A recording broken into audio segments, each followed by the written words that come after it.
It's Triple Crown here, part 2 of the Destination Card Show vlog. What I'm mostly doing here is working on a large deal that will take up the majority of the time in this video. I'm not going to show the full thing, kind of only the highlights of the negotiation. But on top of that, while I'm making this deal, there's several small sales that I make along the way, as well as a few purchases. And that's kind of one of the juggling acts that I'm constantly trying to balance as a full-time dealer, is being able to buy and sell at the same time, and also usually having to do it on my own. If I am set up, I am almost always on my own. I may have a friend nearby, but really the decision making is going to come down to me, and you'll see that juggling act here as this one plays out. Let's go ahead and get into the action today. You were right. I 9'd the Judge Mini Super. I had a feeling it was going to. But then it sold for $1,500. There you go. Before or after the World Series? Way before. Okay, yeah, that probably. What was it? Way before? No, I moved it in. I moved it at the last Nashville. All right, here you hear the gentleman at the table talking about the Aaron Judge Superfractor that I purchased at the National this year. I think that was my day 2 or day 3 vlog, if I'm not mistaken, from earlier this year. But he ended up buying it from me at the subsequent Eastgate show, which was probably a week or so after the National. I went there, sold it to him. He ended up moving it at the Nashville show that I went to in October. Was able to make a pretty decent chunk of change on it. I think I sold it to him for $1,050 or $1,100, somewhere in that ballpark. And he ended up moving it to someone who was buying Judge pretty heavy, because they had a buyer who was paying very strong for Aaron Judge cards for their collection. I do get asked about this sometimes, like, oh, does it ever bother you when someone is able to make something on your cards?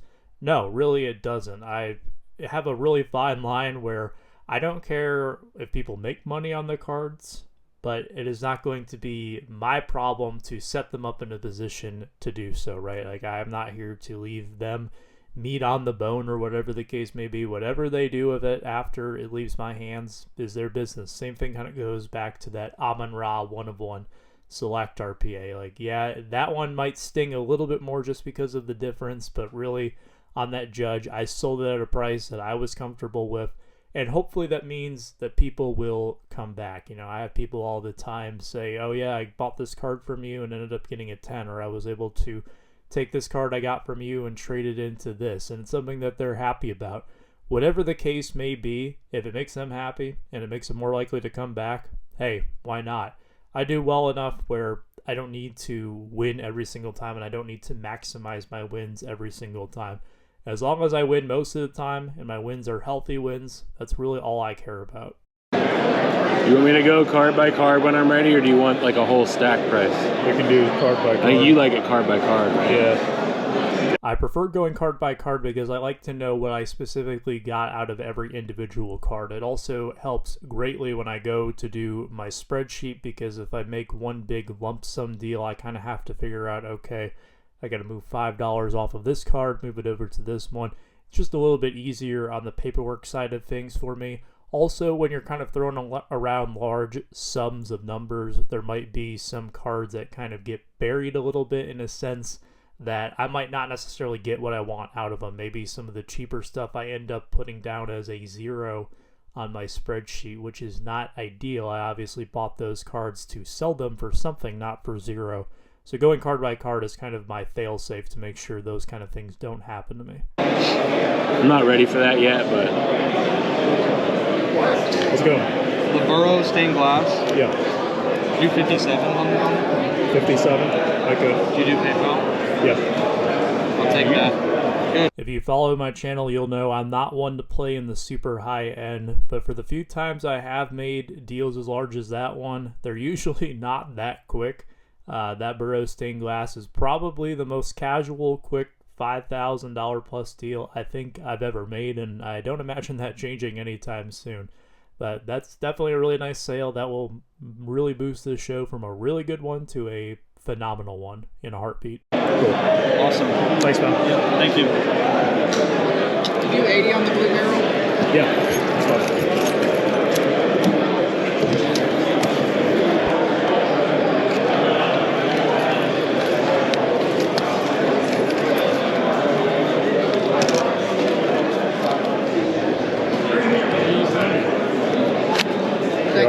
you, sir.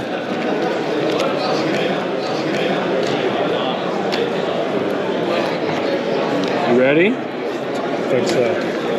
Any particular order? After making a few sales in between, including a rather large Joe Burrow sale, it is time to work out a number on that stack. Now, this next 10 minutes or so, I am sitting down with my camera kind of pointing at the ground. It's not the best visual. What I'm going to do is just toss up my logo on the screen so you'll be able to hear the audio. Unfortunately, the video part of it wasn't great. That's why I'm just tossing up a still image on the screen. Sorry about that. Hopefully you still enjoy it, but I'm just going to let this part of it run and show you kind of how we broke down this larger deal. Enjoy. Like 160. That's fine. Let me look this down as I go.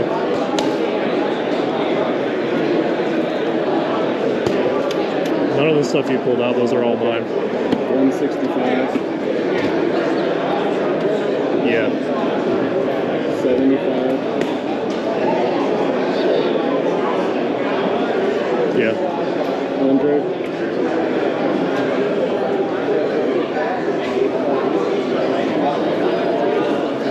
Yeah.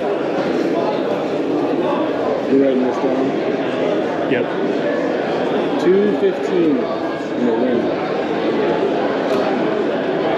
That's fine. $40.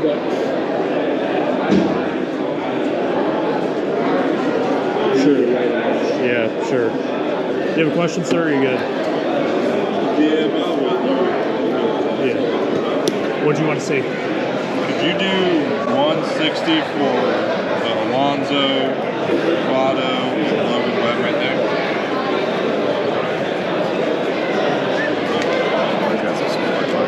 I was thinking 110 and 45 and 5. That's fine. Grab a quick picture for the records. Oh,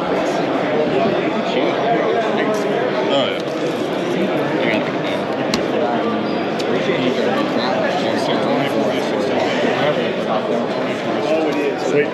Thank you, sir. Thank you. Have a good day. Thank you. Yeah, I'll take a look here in just a sec. You know what, let me just slow it down.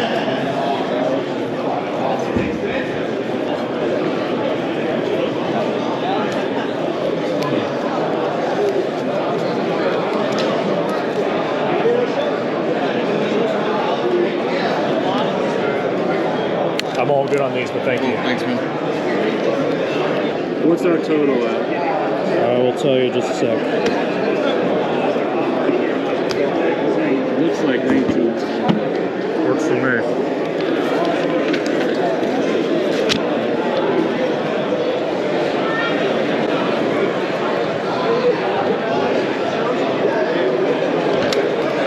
Alright, that was the end of that deal. At least the part that was on camera. I did end up selling the Blue Shimmer Burrow from 2020 Prism in addition to that stack, and then I think the Luminance Burrow Auto that I've had in my case for the last few show cycles or so, that ended up going to him as well a little bit after we shook hands on the initial stack, which definitely boosted up my total.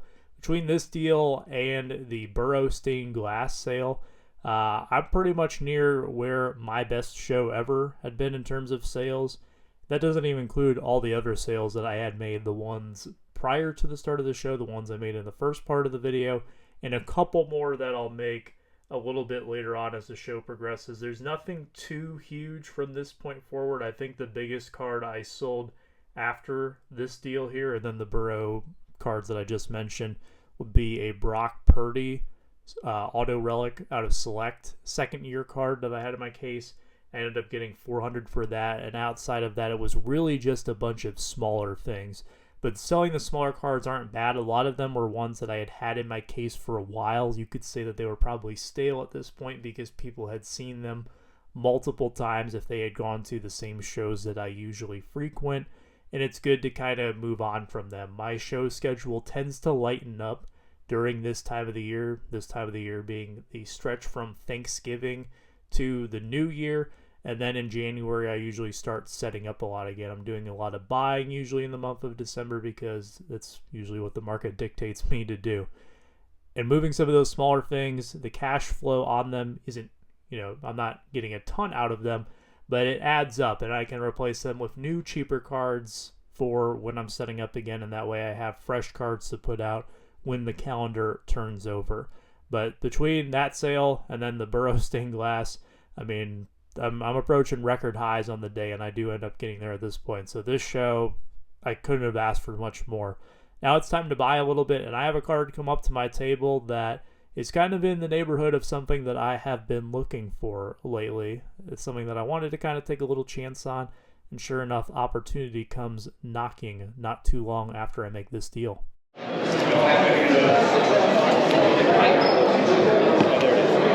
it trading day or something? What's that gunner out of 100? Tops what? Transcendent. Transcendent, right? Yeah. Transcendent.